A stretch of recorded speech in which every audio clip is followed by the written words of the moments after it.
Hurmatli Oliy sud raisi Baxtiyor Jahangiriyevich hamda bosh prokuror Rahmatilla To'lqinovich. Muhtaram prezidentimiz tashabbuslari bilan mamlakatimizda qonun ustuvorligi va odil sudlov tizimi keskin o'zgartirib kelinmoqda.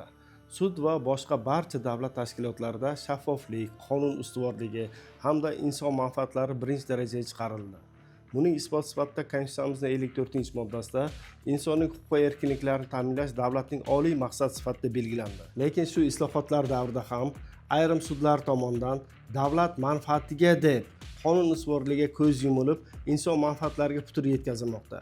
Bu esa muhtaram prezidentimiz siyosatlariga va qonunchilikka zid deb hisoblayman. Jumladan, ish yurtimdagi jinoyat ishlari bo'yicha Sergeli tuman sudining 2026-yil 27-apreldagi qarori bilan Ma'muriy javobgarlik to'g'risidagi kodeksning 227 moddasi 1-qismi bilan aybli deb topilib, ashyoviy dalil sifatida olingan hamda ekspertiza xulosasiga ko'ra yarim tayyor deb topilgan zargarlik buyumlari davlat egaligiga musodara qilingan O'zbekiston Respublikasi fuqarosi Kabirova Ma'mura va boshqalarga oid ma'muriy huquqbuzarlik ishi yuzasidan chiqarilgan qarorga ko'ra Kabirova Ma'mura 2024-yil 28-may kuni Toshkent xalqaro aeroporti orqali Toshkent Deli yo'nalishida uchib ketayotganda o'zida mavjud bo'lgan zargarlik buyumlarini yo'lovchi bojxona deklaratsiyasida yozib, bojxona nazoratiga taqdim etib, bojxona nazoratidan o'tgandan so'ng to'xtatilib, undagi zargarlik buyumlari vaqtincha saqlovga olingan hamda unga nisbatan Ma'muriy javobgarlik to'g'risidagi kodeksning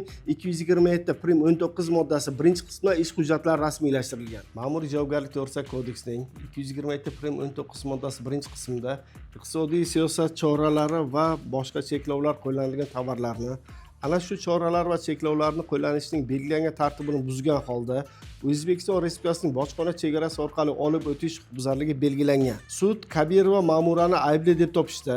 asos sifatida O'zbekiston Respublikasi Prezidentining 2022-yil 23-dekabrdagi 452-sonli qarorining 4-bandida keltirilgan rezident va norezident jismoniy shaxslarga qiymati 100 million so'mgacha bo'lgan tayyor zargarlik buyumlarini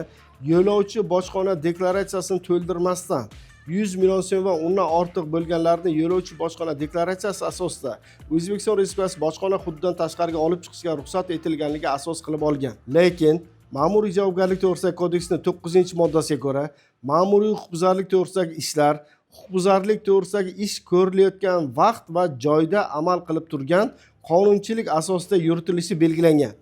Shuningdek, mazkur moddada ma'muriy huquqbuzarlik uchun javobgarlik yengillashtiruvchi yoki bekor qiluvchi hujjatlar orqaga qaytish kuchiga egaligi, ya'ni ushbu hujjatlar chiqqunga qadar sodir etilgan huquqbuzarlik hollariga ham taalluqli ekanligi belgilangan. O'zbekiston Respublikasi Prezidentining 2024-yil 23-iyuldagi 104-son farmoni bilan O'zbekiston Respublikasi Prezidentining 2022-yil 23-dekabrdagi 452-sonli qarorni 4-bandiga o'zgartirish kiritilgan bo'lib, unga ko'ra 2024-yil 1-noyabrdan boshlab quyidagilarga rezident va norezident jismoniy shaxslarga og'irligi 200 grammgacha bo'lgan kumushdan hamda 65 grammgacha bo'lgan oltin va boshqa qimmatbaho metallardan yasalgan tayyor zargarlik buyumlarini yo'lovchi bojxona deklaratsiyasini to'ldirmasdan ushbu miqdorlardan ortiq bo'lgan buyumlarni yo'lovchi bojxona deklaratsiyasi asosida O'zbekiston Respublikasi bojxona hududidan tashqariga olib chiqishga ruxsat etilishi bo'yicha o'zgartirishlar kiritilgan. Bu holatda qonun talablariga ko'ra 2024-yil 1-noyabrdan boshlab yarim tayyor zargarlik buyumlari O'zbekiston Respublikasi bojxona chegarasidan olib chiqilishi taqiqlanganligi hamda 2024-yil 1-noyabrdan boshlab tayyor zargarlik buyumlarini deklaratsiyada yozib hamda deklaratsiyasiz olib chiqish bo'yicha cheklovlar o'rnatilganligidan kelib chiqqan holda 2024-yil 28-may kuni Kabirova Ma'muraning zargarlik buyumlarida hech qanday iqtisodiy siyosat choralari o'rnatilmagan deb hisoblayman. Sud kodeks normalaridan faqat ayblov maqsadida foydalanib, quyidagi vajlarimizga umuman e'tibor qaratmadi deb hisoblayman. Birinchidan, Kabirova Ma'mura 2024-yil 28-may kuni o'zida mavjud bo'lgan barcha zargarlik buyumlarini yo'lovchi bojxona deklaratsiyasiga to'liq qayd etib, bojxona nazoratiga taqdim etib, bojxona nazoratidan o'tgandan so'ng uning to'xtatilishi,